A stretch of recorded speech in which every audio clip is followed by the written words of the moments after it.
এবার যদি একটু ফাইনাল ম্যাচের কথাবার্তা বলতে চাই, যে বহুল প্রতীক্ষিত যে বিশ্বকাপের ফাইনালে স্পেনের বিপক্ষে আর্জেন্টিনার কৌশল কেমন হতে পারে বলে আপনি মনে করছেন?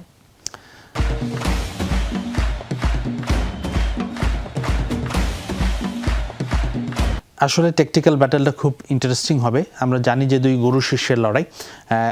আমি এর আগেও একটা প্রতিবেদন করেছিলাম যে স্কালোনি যখন কোচিং ক্যারিয়ার শুরু করেছিলেন, তিনি কোচিং কোর্সটা করেছিলেন স্পেনে।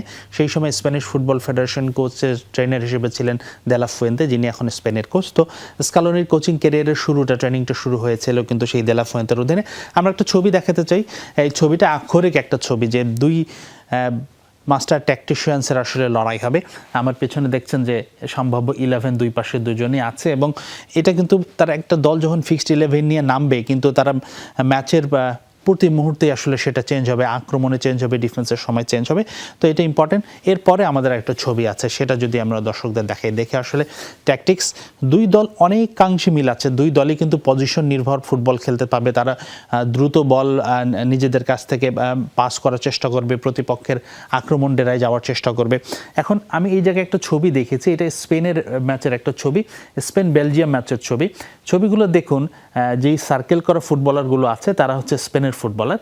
তারা বলটা এই মুহূর্তে হারিয়ে ফেলেছে, তাদের কাছ থেকে বেলজিয়াম বলটা নিয়ে নিয়েছিল। ওই যে সামনে একজন বেলজিয়ামের ফুটবলারের পায়ে বল। এখন এই সার্কেলটা এই কারণেই হচ্ছে, যখন স্পেন বল হারিয়ে ফেলে তারা খুব দ্রুত রিকভার করার চেষ্টা করে।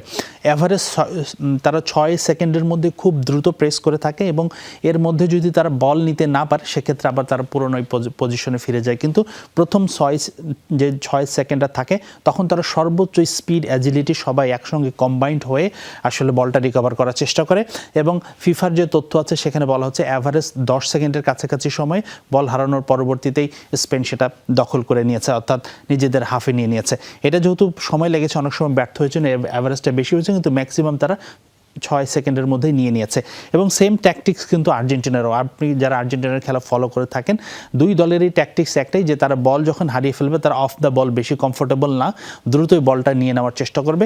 আর দুই দলের ট্যাকটিক্সে একটা বড় পার্থক্য থাকবে, যে স্পেন যখন নিজেদের পায়ে বল থাকে তখন তারা কিন্তু অনেকটা রিল্যাক্সে আসলে পাসিং দিয়ে থাকে, স্পেস ক্রিয়েট করার চেষ্টা করে থাকে, সেই মানে ওয়াইড এরিয়াগুলো এক্সপ্লোর করার চেষ্টা করে থাকে ফ্রান্স। পক্ষান্তরে আর্জেন্টিনা কিন্তু কুইক অ্যাটাকে যায়, তারা খুব বেশি সময় নিতে চায় না, তারা নিজেদের মধ্যে কুইক পাস করে একটা আক্রমণ তৈরি করতে চায়, এবং মূল লক্ষ্য থাকে যে তারা মেসিকে দ্রুত খুঁজে পাবে, মেসির কাছ থেকে আসলে চূড়ান্ত আক্রমণটা শুরু হয়।